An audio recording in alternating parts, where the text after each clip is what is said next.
Welcome, everyone. I'm Diane Dobry, and this is the Dying to Know podcast. Our guest today is Reverend Doreen LaVista, founder of the Goddess Connection. When I first met Doreen, it was at Karma Cottage, a spiritual and metaphysical shop in Crystal River, Florida, where Doreen was doing Reiki and tarot readings, and I was doing astrology readings. We both taught classes as well, and some of Doreen's classes included goddess classes.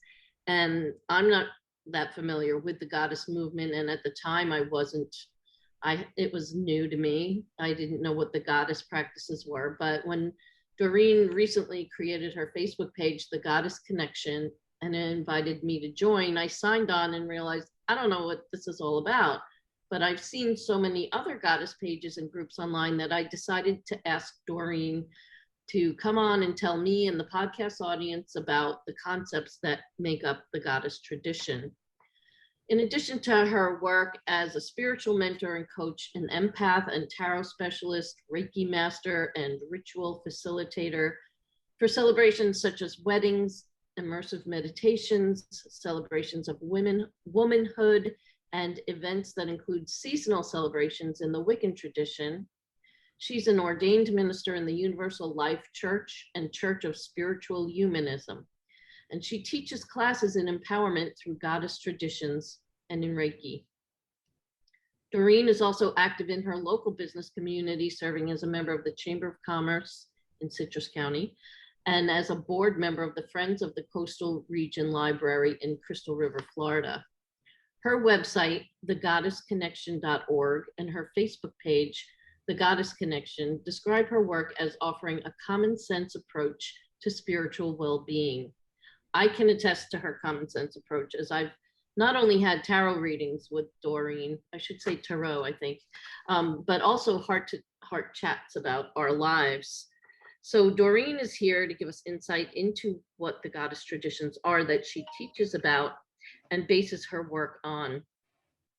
I just want to offer a caveat that opinions and ideas discussed on the podcast are for informational purposes only on the goddess tradition. They don't necessarily reflect the beliefs of this website and podcast. And in full disclosure, there are some who dispute the historical basis of beliefs related to the goddess tradition. However, in this podcast, what we're looking for is to understand the details of the beliefs that have inspired these traditions and the practices and rituals they incorporate. So after that long introduction, let me welcome Doreen. Thank you, Doreen, for taking the time to speak to us today and to share your wisdom and insights. Oh, it's my pleasure, Diane. Thank you for having me.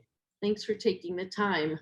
So I guess to get into it, just if you could start to tell us about the key beliefs of the goddess tradition, the goddess movement, and how, where, and when did the movement come about? Well, the goddess traditions is kind of a blanket term for the neo-paganism movement. It's also a recognition of the feminine divine, which really hasn't been active for roughly 4,000 years. We saw a taste of it in the 60s and the 70s with the feminist movement and the personalities who were supporting that at that time. And we base our belief system on the cycles of nature and working with the energies of nature rather than forcing them to work for us. Goddess tradition is looking at the feminine divine in a different way rather than in a mythological sense. It's one man's mythology is another man's belief system, so to speak, and embodying the divine within us rather than seeking it from an external source. We are nature, we are creative, we have power over our lives, but we forgot how to connect with that. It's reconnecting with spirit and also bringing back into balance in our lives the feminine divine. If that's a brief. Yeah. And so it's like, well, you and I experienced feminism in the 1970s, and I've heard that women our age complain that younger women have tossed feminism aside, and some have suggested that the goddess movement may be the new woman's lib movement, or and I've seen it that some say that it represents a practice based on women's empowerment, encouragement of harmonious relationships, as you were saying, with nature. So does the goddess tradition look to a feminine deity as a goddess, or are there a number of goddesses, or are all women considered to be goddesses? Oh, absolutely. All women are considered to be goddesses. Again, it's coming from within. So we all have this energy within us. And yes, we did see the rise of the feminist movement with, Gloria Steinem and other authors and other active feminists. But we also saw in the 80s, for example, we saw women trying to continue to break the glass ceiling in the world. It was the age of the big shoulders. Remember the fashion? Yeah. And women competing in a man's world on a man's level, trying to think as a man. And it doesn't quite work. We get to that glass ceiling and we stop. It's not that the younger generation now of women are trying to compete in a man's world, where they and we are now embodying this feminine divine goddess energy, and rather competing in a man's world where we can compete, we can coexist. It doesn't have to be a competition. We can coexist and bring balance back into society as we see it right now. Is the product of patriarchy out of balance. Hmm. So it's not Patriarchy. not valuing us, the women's, what women bring to life or to nature. Is that? Well, we've seen a lot of uh, consume it, digest it, defecate it, consume it, digest it, defecate it, And kill it.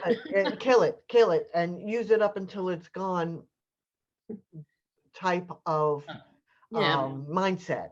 right. Mindset, which is so we're going to call that the right brain. We're going to call it the utilitarian and survival mechanism. And we've kind of forgotten about the more creative, nurturing way of being, sustainable. Don't kill it, feed it. There'll be more if we feed it. Um, Hmm. and essentially nurturing the planet and our way of being, rather than competing with it for survival. So you're kind of encouraging harmony among all humans, and so is the goddess movement and goddess tradition a belief that encompasses both the feminine and the masculine, or and does it have a feminine and a masculine entity as a deity, or is deity not part of the goddess movement in general? It is, but the deity is within. It's not an external. So when we talk about goddesses from different mythologies from around the world, think of this divine life force energy as a finely cut gem. And each one of these traditions across the globe, across the mythologies and the traditions, Aboriginal and Native traditions, and each one of these facets is a different face of this Mhm. divine life force. It's an interpretation. So it's almost like a hologram where you Yes, cut it and there's still the hole in yes. each facet, each faction. Right. And there is a masculine, there's the feminine divine and the sacred masculine. Hmm. And they are when they're in balance, we have harmony throughout the world and throughout the universe as microcosm, macrocosm. Um, but we've been out of balance for a very long time, and you just have to look out the window and you can see the results of that. Hmm. But in some traditions, it's the feminine divine that is the predominant character in the narrative. Hmm. And in the is that past traditions, or are there traditions that currently exist in the world elsewhere, like other countries, other cultures, where the women are the it's a matriarchy rather than a patriarchy? Right. There are a few left. And if if we go back, and if we get into the Wayback Machine and we go back in time, there were more clans, tribes, indigenous peoples who in their clan or tribe had a council of elders. Many times that would involve the female elders, Mm-hmm. um, for a couple of reasons. One, they outlive the males; it's just nature, and two, they had the wisdom and experience of the previous years and could better advise, and they were in tune with nature, and they could read the weather trends, and should we migrate or should we stay here? Should we camp? Should we hunt? Et cetera, et cetera. Um, but as civilization encroached that nomadic nomadic way of being, Mm-hmm. the human nature changed, and this is when more of a You had to be patriarchal a system came in. hunter, Yeah, gatherer, and it became more or less or territorial. yeah, So now we have something to fight over, yeah. right? Well, But rather than cooperation and community in that sense. right, right. So what I'm wondering, like, I know, like, we had talked before the podcast, and I had remembered very, very vividly learning that the Iroquois, the New York State Native American tradition was Iroquois, and that was a matriarchy. Right. And I don't remember the details. I just remember thinking, wow, the women were in charge, and I find myself now being very drawn to, like, especially under COVID, the Netflix shows about the queens and the empresses who ruled so with such power. And I don't know if they were actually being more the masculine tradition, but they were strong women, and they had, in fact, I'm reading one about, because I'm, the Hungarian Aquarian, I'm very into Hungary, and Sissi was the queen of Hungary under, she was married to the emperor of Austro-Hungarian Empire, and he was planning to go to war with Hungary and a lot of these rebellious countries. And she said, well, why don't we just go there as a family and visit and get to know them? And she brought this very, like, familial, let's dine together, let's get to know each other. And it kind of thwarted the whole effort of a war. And this is how I'm picturing the goddess connection, the divine feminine, that, this is what women bring in more of a let's work together kind of community. Um, Without a doubt, and that's a perfect example of that. But as we know, Diane, if you're not studying that specific history, we'll never hear about her. mhm, right. You're right. So we're going to rely on you to bring that to the forefront and share it, because she's a perfect example of a feminine, the feminine divine stepping into her own power. Right. Look at all the lives she saved. Look at all the resources she saved. Hmm. And that's important. When we were kids and we were learning history, it was war, war, war, colonialize the world. Yes. And Colonial takeover, and right, and we know how that worked out for the indigenous people. yes, and not only the indigenous people, but the people who were involved in the wars. Right. Loss of life, loss of children. We as women bring up our children not to go off to war and die for some powerful male who's deciding that this is how it's going to go. Right, but the pressure for the males to live up to a certain expectation That's true. outweighed the woman's nurturing. Yeah. And I For see many that years. in our country too, because it's almost like, why, a woman, the fact that Kamala Harris is like the first woman vice president, yet you see Angela Merkel, and Right. there was, Queen Elizabeth, and then Margaret Thatcher. Well, she wasn't a great example, but No, but she was there, and there were women heads of state in Australia and New New Guinea, Zealand, New Zealand, and I think Sweden, who were very successful. who are very successful. Of course, they're successful. But the United States has yet to catch up to that. I think this movement across the country and this acknowledgement now of women's autonomy is breaking ground in politics and how little girls see themselves going forward. The bridal gown is no longer the object. It's no longer the trophy. Landing a man is no longer the trophy. Mm-hmm. So we're teaching our little girls to be goddesses within themselves, to be self-sufficient, Mm-hmm. and then maybe to choose a partner with whom they, wish to share their lives. But it's not the goal. Mm-hmm.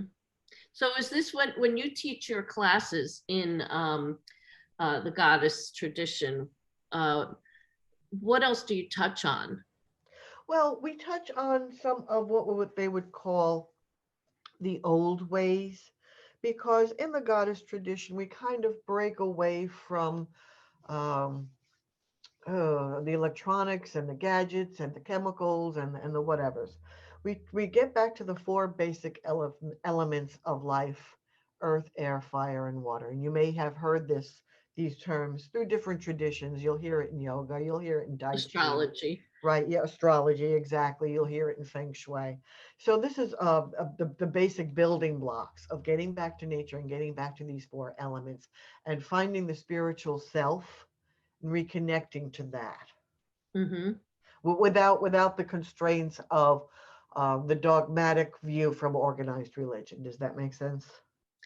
Okay, so I understand there's some practices that and rituals and celebrations and that the festivals are connected to a more pre-Christian focus. Am I right in that? Or Oh, yeah, yeah, absolutely. In the beginning, people had, well, there weren't any people, but in the very beginning of the planet settling down and becoming the big blue marble, once the smoke cleared, we still had nature. We still had sunrises and sunsets, solstices and equinoxes, but we had no humans around to call them something, to name them.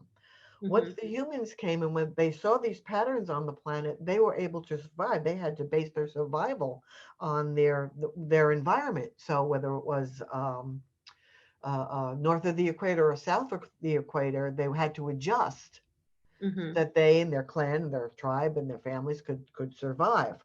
It was all about getting back to nature. So yes, we do incorporate that. For example, let's see, I'm looking at my calendar. Spring equinox is on Saturday the 20th. Mhm. So for many pagans, neo-pagans, and again, that's an umbrella term, the spring equinox is the renewal of life. It's the welcoming of the green man, hence St. Patrick's. But what it represents Ah, is now we can take all those little seedlings we had started and we can put them in the ground so that we can have a farm, we could have sustenance over the summer and into the autumn. I see. So this would be celebrated. This is the greening of the world of again north of the equator, and that would be held with celebration.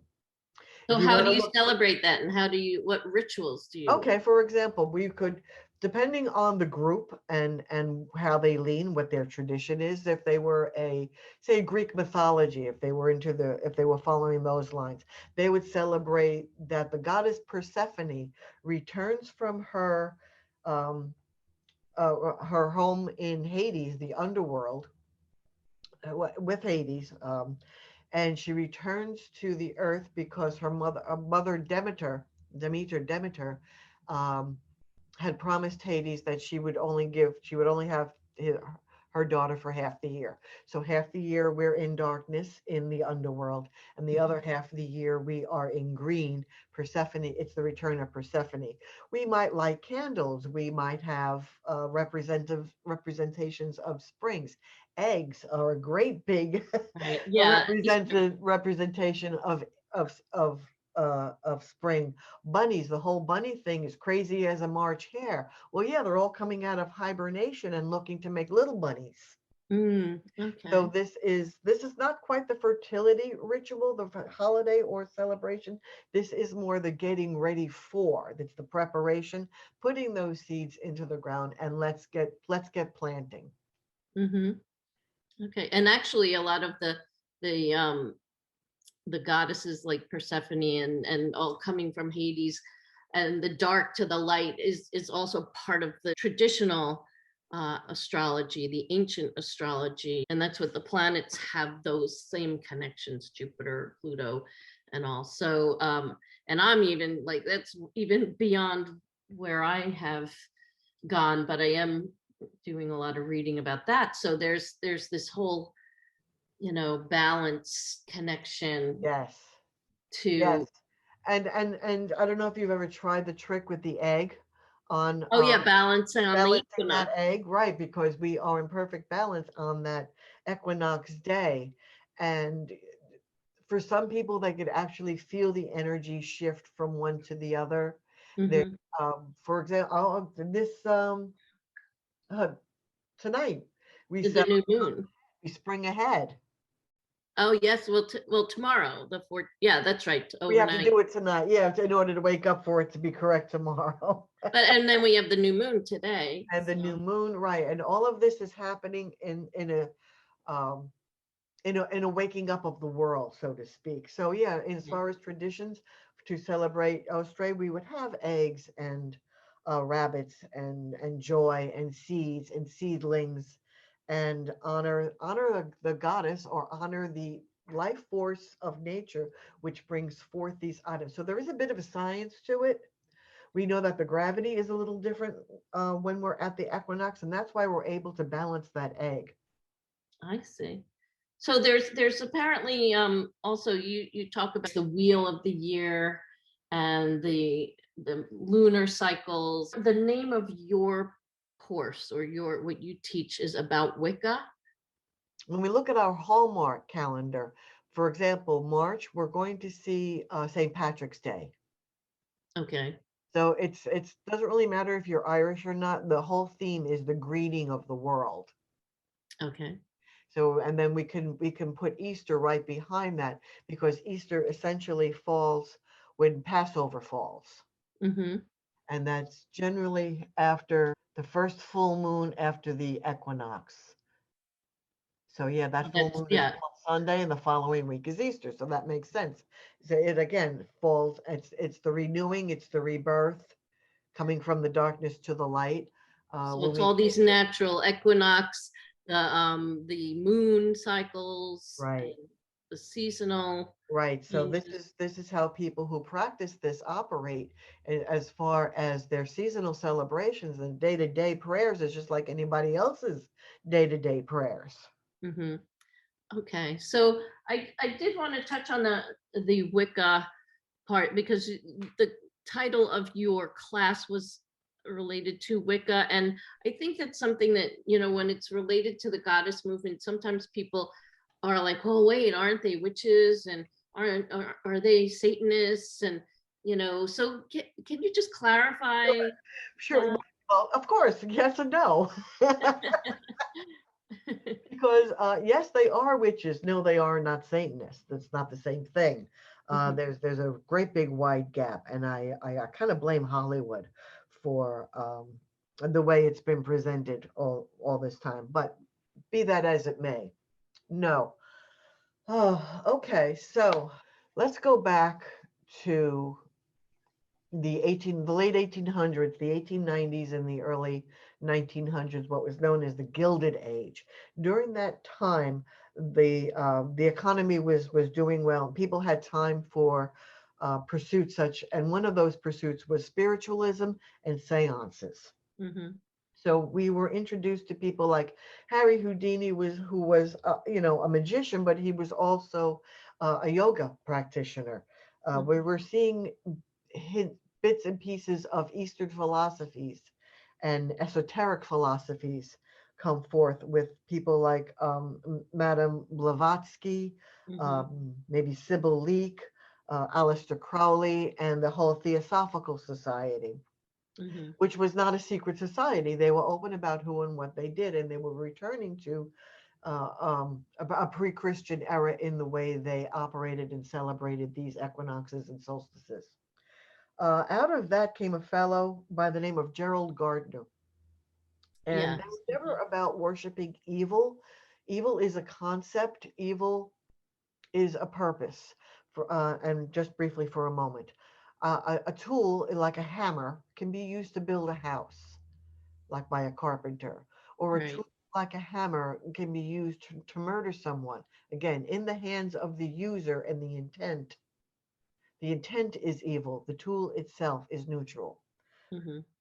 So we're looking at this craft being built around Wicca as a tool to reconnect to the spiritual and the divine in a pre-Christian way, but kind of modified for a modern era. And Gerald Gardner was the first person to term Wicca in 1954 in his book. Okay. So So is this when the whole movement began, or the one that we know now? It's in the I would think that this book, and among others, helped launch the feminine the feminist movement of the 60s. Mm-hmm.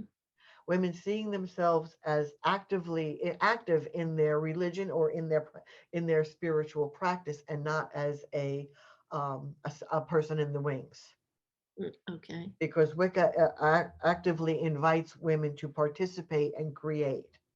And up until the early 1960s, if you were Roman Catholic, you couldn't get past the railing Yeah. to church, and as well as many other patriarchal monotheistic religions at the time, which was the norm. Yes. This was still in the wings. That was the norm, and it was accepted. Yeah. Mm-hmm. So as Gardner's popularity rose, then you're going to find other people like Sybil Leek, Doreen Valiente, Margaret Murray, Starhawk, Diane Stein. As individual feminist writers, women's spirituality and the reconnection to the goddess, going into the mythologies and resurrecting that. And then you have your couples like Mm. Janet and Stuart Farrar, who wrote in 96, Gavin and Yvonne Frost put their book out in 1976, and they used to advertise in the back of Good Housekeeping. Harness the power of witchcraft, and the itty bitty ad in the back. And Oberon and Morning Glory Zell, also the neo-pagan movement. So Mm-hmm. it blended in very well with the coming of age of women, women's liberation movement, the ability to have control over contraception, I see. the burning of the bra movement, women having a voice and being recognized. And Wicca then spread exponentially and sort of morphed into other traditions. And there are as many books as there are interests on honoring the goddess and bringing the feminine divine back into a spiritual practice. You have certain other the practices and festivals that you lead as a result of the goddess movement and your goddess Yes. tradition. Yes, absolutely. Absolutely. Because we have gone through society with such horrible labels um, for the past, I'm going to say throughout the 20th century. And this is starting to fall apart. Divorce is just as much the norm as marriage is in our world, in the here and now. But you never hear of a divorce party. You never hear of anybody celebrating the end of what may have been torture for two people. Mm-hmm. It's always been, oh, it's a shame. I'm so sorry. Oh, it's a broken home, et cetera, et cetera. But in a lot of ways, for some people, that's very liberating, whether you're the male or the female. It doesn't matter.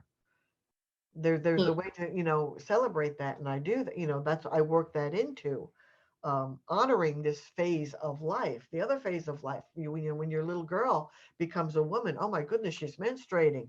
Uh, my first time was 13. I was 13 in the 8th grade, and I told my mother what had happened, and she slapped me and said, Mazel tov, and we're not even Jewish. oh my gosh. So, that's the information I had gotten on it. But, to welcome young ladies into this world and shower them with things they need, like, the heating pad and a tub of ice cream and a hand to hold and understand what's happening to their bodies. You get a smidgen of that in health class and everybody snickers, Right. and it's this thing to be embarrassed about. No, it's just a part of life. Just weave it in as part of life. It's like sneezing. You can't avoid it. Right. It's So yeah, there's like that coming of age. And the other part of a woman's life going into menopause and the change and the glory of being a crone. The crone had always been very malaligned.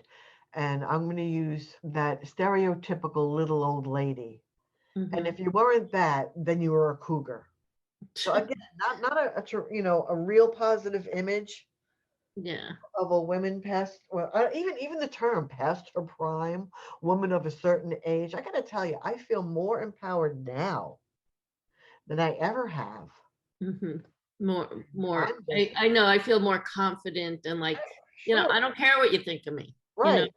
Whereas when I was younger, it's like, oh, am I pretty enough? I got to shape my legs. I have Uh, to, make sure I don't have, hairy eyebrows and and the nails and as much as all of that is important, I'm not. It's not for them. It's for me. right. It's Exactly. it's not it's not to. I have to like what I see when I walk out the door. Right. And I do. There's more of it, but I still love it. Like I'm doing it for me kind of thing. I know when I got my doctorate, and Right. people would say, I'm proud of you. I'm like, no, you cannot be proud of me. I'm making myself proud. I'm proud of myself. It's Yes. not for you, it's for me. And a lot of people don't understand, well, why wouldn't you want someone to be proud of you? It's because I'm not trying to achieve your standard. I'm trying to achieve my own standard. And that's where I think the difference came in for me when, I reached the menopausal age group. Right. And in ritual, when we honor that in ritual, in celebration, when we're singing and we're lighting candles and we're celebrating that, and there's beautiful music and you're getting gifts because this wonderful time of your life is just beginning. It's again misaligned by pop culture. Hmm. It's funny because you think, wow, they celebrate confirmations and communions in Christian churches and weddings and marriages and babies, but they don't celebrate the menopausal Right. Right. They're afraid of it. change. Bar mitzvahs, bat mitzvahs, confirmation, sweet 16, quinceanera, that's all that coming of age from little girl to womanhood, whether you're menstruating or not. But the actual day of a woman's first menstruation is to be celebrated and not mocked or teased or you know Shameful. shameful. And that's falling to the wayside. So yeah, when I create seasonal rituals for events in a woman's timeline, this is what we're talking about. Even those women, and I had this ritual for Samhain. Samhain is the equivalent of Halloween. I'm not going to get into all of the history of that, Right. but it is very basically the time to honor those who have passed. Right. The Day of the Dead The is Day of the the Dead. It's next time, day. and it's honor. It's not bending the knee. It's honoring that with grace and mirth and reverence.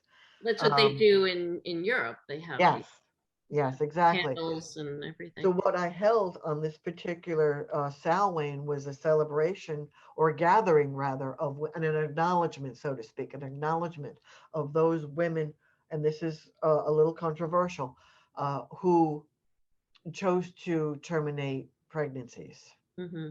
which is not something that's looked on very favorably in today's society. However, these women needed to make a very tough decision, a decision that may or may not affect them for the rest of their lives, and a decision that weighs heavily upon them in terms of guilt and shame, and questioning, constant questioning.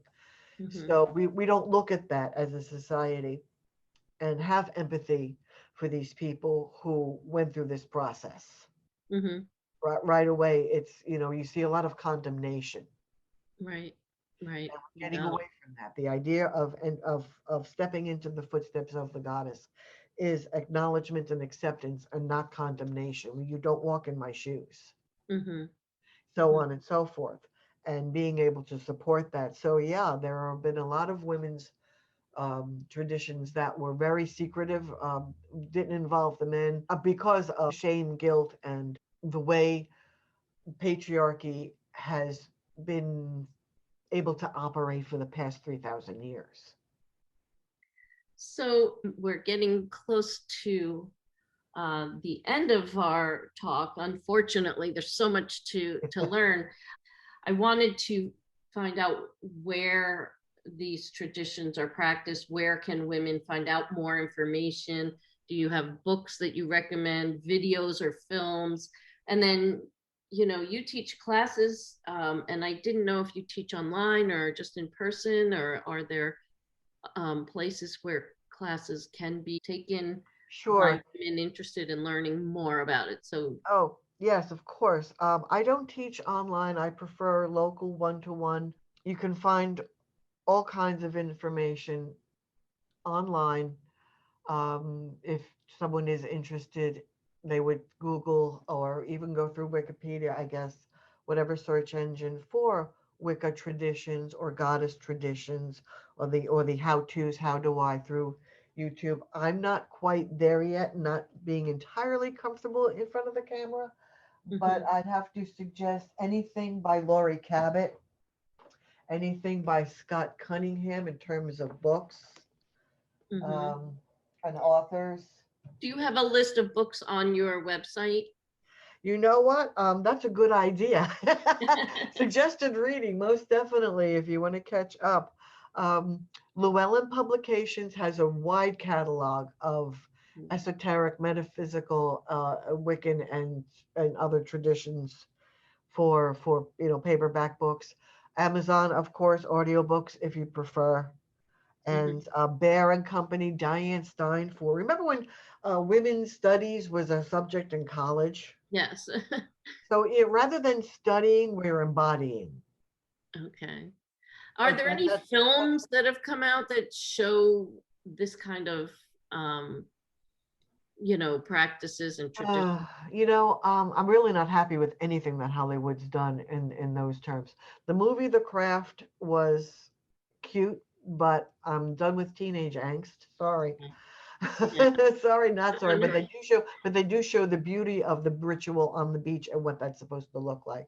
It is a beautiful, powerful Scene. experience. Charmed. I watched the first episode of Charmed and the first season of it, and it had the basic idea, but then it got cute and silly. Hmm. And I hope people aren't believing that that's reality. It isn't. There's nothing that, like, on the History Channel or something I like. would go, yeah, I would go to Haunted History on the History Channel and see their anything they had regarding Halloween or Samhain. On Netflix, there's a 2-episode show called Witches that does give a history of the misinterpretation through the colonial years and throughout Western Europe. We didn't even touch on the burning times throughout Western Europe for all of that, Mm. for all that suppression of information. But that's really all that was. But yeah, definitely go online. Email me. Find me on Facebook. I'm almost always on Facebook. Hmm. And there was one other tradition that I wanted to ask you if it's related to the goddess connection, because I know when I was living near you in Crystal River, they had the drum circle every month. And is that a goddess thing? What is the drum Okay, circle? the drum circle. The drum circle is unification through sound, and that is a global tradition. We all have drums. We all have different. All of our societies have different types of drums and group drumming. It's not necessarily a goddess tradition. It might be considered more of a pagan or indigenous tradition. Um, but when they're down there on the drums, they have different types of drums. They had frame drums and djembe drums and timpani, and so they kind of commune more to the drumming than they do to any specific of the deity or spirituality tradition. Okay. They're more eclectic. Okay.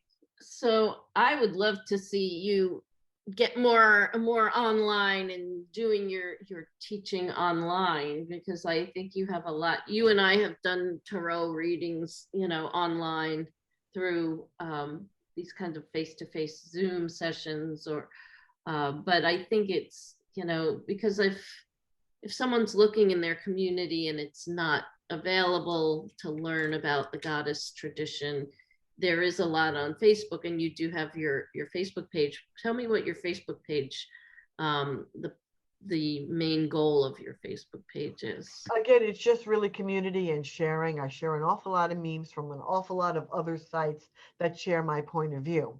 Mm-hmm. That being said, I do periodically post the goddess of the day or the tarot card of the day, depending on what's going on in the world. And I will comment on,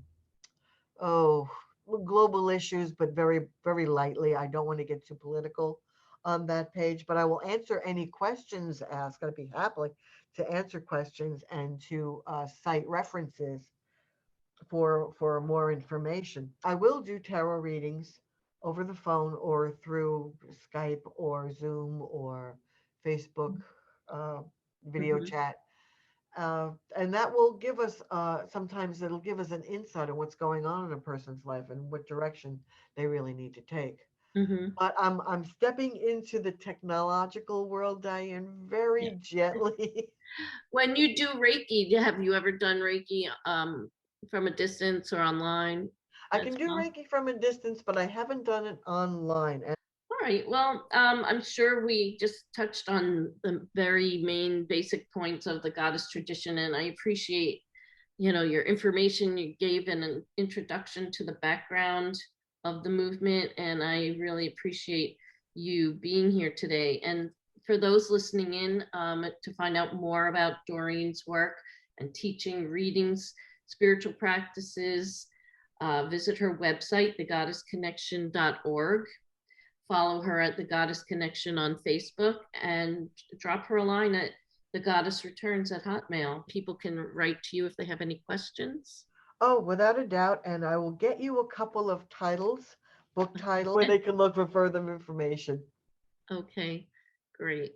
Thank you for coming. My pleasure, Diane. Mwah, mwah. Thank you for this opportunity, and we'll talk soon. Okay, thank you.